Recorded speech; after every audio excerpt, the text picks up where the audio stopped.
So, you've heard the rumors. Touch yourself too much and boom, your bedroom becomes a no-fly zone. Erectile dysfunction. Game over, right? Wrong. Let's debunk this with science, not superstition. Welcome to HeInfo, your no-nonsense and slightly cheeky guide to sexual health, sex education, and the real facts about masturbation. Today we're diving into one burning question. Could masturbation cause erectile dysfunction? Spoiler, your hand is not the villain here. You. 1. Breaking the myth. There's a popular belief floating around that too much solo time leads to ED. That's erectile dysfunction if you're new here. But science says, nope. ED is a bit more complicated than blaming your browser history. It involves a mix of physical issues, like blood flow or hormones, and psychological ones, like stress, anxiety, or that awkward thing you said in 2009 that still haunts you at night. 2. What the science actually says. Let's get nerdy. One case study featured a man who couldn't perform in bed and blamed his vigorous solo career. Turns out it wasn't his hand's fault. He was diagnosed with major depressive disorder. With therapy, education, and some good old-fashioned communication, he was back in action within a few months. So, unless your hand is also a licensed therapist, the problem probably isn't masturbation. 3. But what about porn? Now, porn is a slightly different beast. Some studies suggest that frequent porn use might contribute to ED. Not because you're doing it too much, but because it can change how your brain responds to intimacy. Basically, your brain goes, where are the HD angles and background music? When you're with a real partner. That's not a dysfunction, that's conditioning. Still, even here, science hasn't found solid proof that porn causes ED. So, again, don't cancel your incognito tab just yet. 4. Healthy habits and communication. Another study looked at couples going through behavioral therapy, talking openly about sex, boundaries, and yes, even masturbation. Guess what? ED complaints dropped. That's right. Sometimes the best cure is a good conversation, not cutting out your alone time. Physical causes. Your body's check engine light. First up, the body. ED often starts with physical issues that mess with blood flow, nerve signals, or hormone levels. Here are some of the top culprits. Excessive alcohol or tobacco, booze, and cigarettes may seem sexy in the movies, but in real life, not so much for your bedroom performance. High or low blood pressure. If your blood's not flowing right, neither is anything else. High cholesterol clogs more than just your arteries. Obesity. Carrying extra weight can mess with your hormones and circulation. Diabetes. It affects your nerves and blood vessels, both of which are key players in teen erection. Cardiovascular disease. A weak heart can mean a weak. Well, you get it. Neurological conditions like MS or Parkinson's. These can interrupt the signals between your brain and other important areas. 2. Psychological causes. The mind-body plot twist. Now let's talk upstairs. Your brain is just as involved in arousal as your body is. Here's what can throw things off. Stress in romantic relationships. Let's face it. Nothing kills the mood like unresolved drama over who didn't do the dishes. Job stress or financial pressure. If your head is at the office, your body might not be anywhere else. Anxiety and depression. These don't just affect your mood. They impact your libido, confidence, and even your hormonal balance. 3. Sometimes it's a combo deal.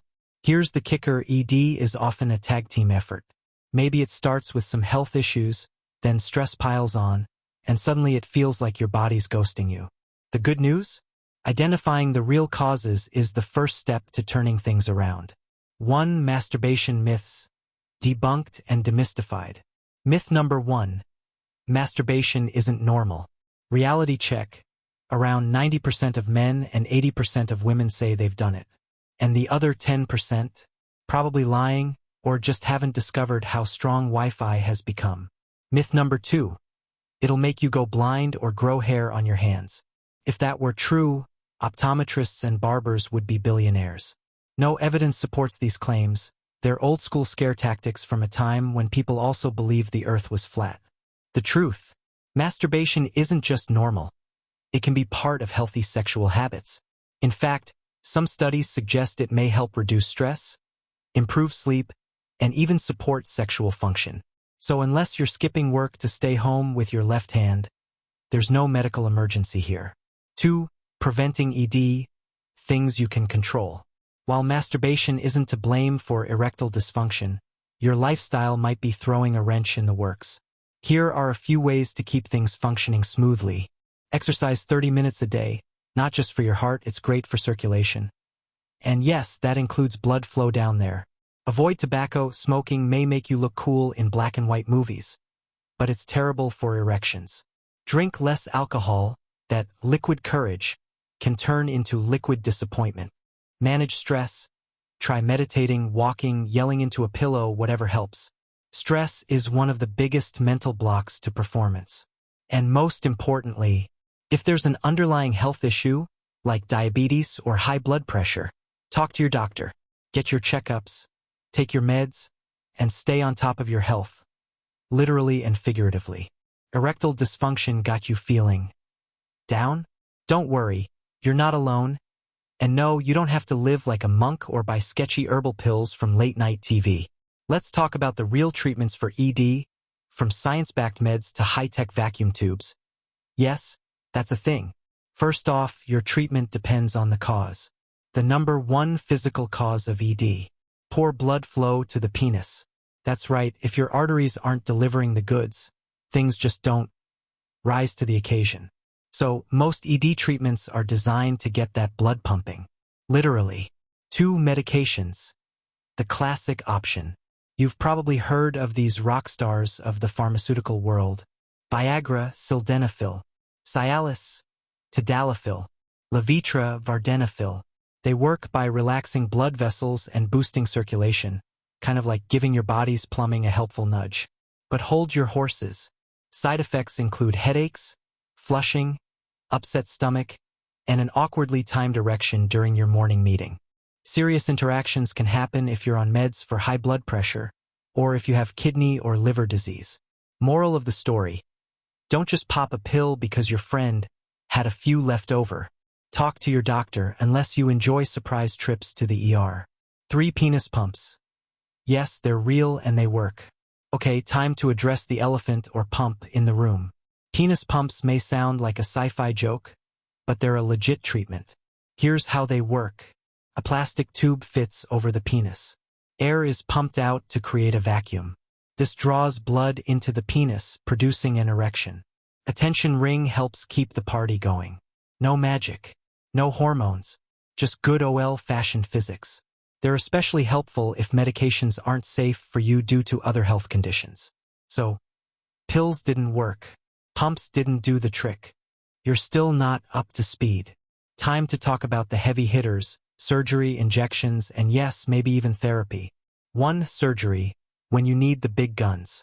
Sometimes, when blood flow just isn't cutting it and medication has failed, surgery becomes a valid and effective option. Penile implant surgery. Yes, this is a real thing, and no, it won't make you a cyborg, though it might make you feel like one. Here's how it works. A doctor inserts flexible or inflatable rods into your penis. You control when and how long you have an erection. It's discreet, reliable, and a permanent solution for many men. Is it intense? Sure. But for men with chronic, untreatable ED, it can literally be life-changing. Blood vessel surgery. This one's like a heart bypass, but for your downstairs. If your penile arteries are blocked, a surgeon can create a new route for blood to flow. It's not as common as implants, but for younger men with isolated vascular problems, it might just do the trick. 2. Injections and suppositories. Fast, focused, and a little awkward. If surgery sounds too extreme, there's always penile injections, a small shot into the penis. Yes, it's as weird as it sounds, to relax the blood vessels. Urethral suppositories, tiny pellets inserted into the urethra to help blood flow. Side effects can include pain and tissue changes, so this isn't a first-line treatment, but for some, it's a solid plan B. Always talk to your doctor before you decide to stick anything down there. 3. When the problem isn't physical. Psychological support. Here's the curveball. Not all ED is physical. If your doctor suspects the root cause is psychological, stress, trauma, anxiety, depression, they may refer you to a counselor. a sex therapist, or a mental health specialist. It might sound intimidating, but therapy works. Sometimes the brain is the biggest bedroom blocker of all.